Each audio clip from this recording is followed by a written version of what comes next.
Vamos lá. Voltando aqui, pessoal, nos exercícios da hora de pensar da semana 1, o primeiro exercício. As usinas hidrelétricas são consideradas como fonte de energias renováveis. Então, o que é, lembrando o que é energia renovável? É aquela que se renova constantemente. A água passa pela hidrelétrica, movimenta a turbina, continua o ciclo dela no rio e evapora e chove, enfim, um ciclo hidrológico. Então a gente chama de energia renovável. Por que ela é uma energia renovável? Porque utiliza apenas a água para a produção de energia. E a água continua o seu ciclo, como eu disse. Contudo, embora seja considerada uma fonte de energia limpa, o que é uma energia limpa? É aquela energia que não agride o meio ambiente, que não prejudica o meio ambiente, que não causa problemas, degradação, ou seja, destruição do meio ambiente. Embora ela seja considerada uma energia limpa, ela causa problemas ambientais. Aí eu queria que vocês pensassem nesses seguintes questionamentos. Quais são esses problemas? O que poderia ser feito para que fossem resolvidos? Pensando na construção de uma hidrelétrica, quais os impactos ambientais que uma hidrelétrica causa? Então, galera, você tem um rio, esse rio ele tem um curso d'água, ele tem um volume de água, ele tem uma velocidade nessa água, que essa água corre.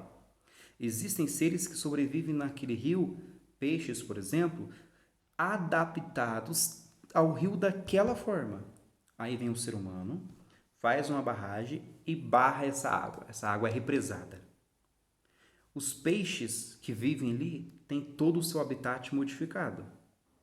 A margem do rio tem que ser toda desmatada para quê? Porque conforme vai aumentando o nível da água pela barragem, vai expandindo pelas laterais. E essas árvores impediriam o volume da água circular, a velocidade da água para girar as turbinas. Então tem que ser tudo desmatado. Então causa impactos para a fauna que vive ali, não apenas a fauna aquática, mas a fauna da vegetação, e impacto para a flora, que é o desmatamento. Sem falar em um processo conhecido como piracema. Não sei se vocês já ouviram falar, que é o período de reprodução dos peixes. Então, muitos peixes, para se reproduzir, eles têm que eles nadam no sentido contrário da correnteza.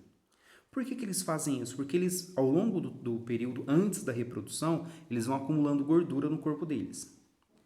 Ao eles nadarem contra a correnteza, eles queimam essa caloria, essa gordura. E ao queimar a caloria, eles fazem com que as células gaméticas, os gametas, óvulos e espermatozoides, sejam, digamos que maturados, fiquem preparados, prontos para a reprodução. Então, se tem uma barreira ali, se tem a barragem, essa barragem impede esses tipos de hábitos, digamos assim, né, dos peixes. Então, causa impactos, sim. Embora não seja tantos, mas causam impactos. Então, o que poderia ser feito para ser resolvido? Investir em fontes alternativas. A gente viu na aula anterior que no Brasil, embora nós somos um país tropical, nós usamos menos de 2% de energia solar. Então, pode ser investido outras fontes de energia, para não precisar apenas das hidrelétricas. Na questão 2, tem o seguinte questionamento. Qual das seguintes fontes de produção de energia é a mais recomendável para a diminuição dos gases causadores do aquecimento global? Então, tem várias fontes de produção de energia, todas elas são. Mas qual delas vai evitar o aquecimento global, ou o efeito estufa? O efeito estufa a gente sabe que ele acontece, ele é acelerado, né, o aquecimento global, por conta dos gases poluentes. Então, qual dessas fontes vai evitar gases poluentes? O óleo diesel, a queima do óleo diesel, produz gases poluentes? Sim. Então, não é essa. Gasolina, produz gases poluentes? Sim. Então, também não é. Carvão mineral, queima, produz gases poluentes? Sim. O vento, não. Ele gira a turbina das energias eólicas, pronto. Não produziu nenhum gás poluente. Então, qual delas é a alternativa para evitar o aquecimento global? Dessas citadas aí, o vento, pela energia eólica. Questão 3. A empresa vai fornecer 230 turbinas para o segundo complexo de energia à base de ventos no sudeste da Bahia. O complexo eólico Alto Sertão, em 2014, teve capacidade para gerar 375 megawatts, total suficiente para abastecer uma cidade de 3 milhões de habitantes.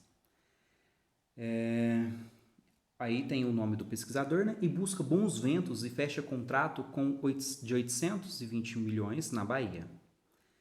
Da Folha de São Paulo essa notícia. A opção tecnológica retratada na notícia proporciona a seguinte consequência para o sistema energético. Então, a notícia está falando da energia eólica, que é a energia base dos ventos. Qual que vai ser a consequência do investimento em energia eólica para o sistema energético brasileiro? Letra A, redução da utilização elétrica? Não. Está investindo na produção de energia elétrica, por que vai reduzir? Então não é a A. Letra B, expansão das fontes renováveis? Pode ser que sim, porque já que a energia eólica é uma energia renovável. Mas vamos ver as outras alternativas para a gente ter certeza se é a letra C. Desculpa. Letra B, ampliação do uso bioenergético. O que significa bio? Vida. Então, quando eu pego o bagaço de cana e queimo, a cana não era um ser vivo? Então, é um bioenergético. O vento não é um ser vivo, então não é. A letra B. Letra D.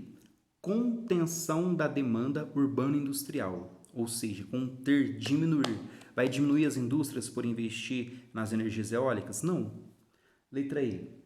Intensificação da dependência geotérmica. Geo significa terra. Térmica vem de temperatura. Então, existem lugares que produzem energia a partir do calor que vem de dentro da terra. Geotérmica. Isso vai impactar o sistema energético brasileiro? Não. Então, o que vai acontecer no sistema energético brasileiro? Letra C. Expansão das fontes renováveis de energia. Beleza? Depois a gente vai para a aula da semana 2.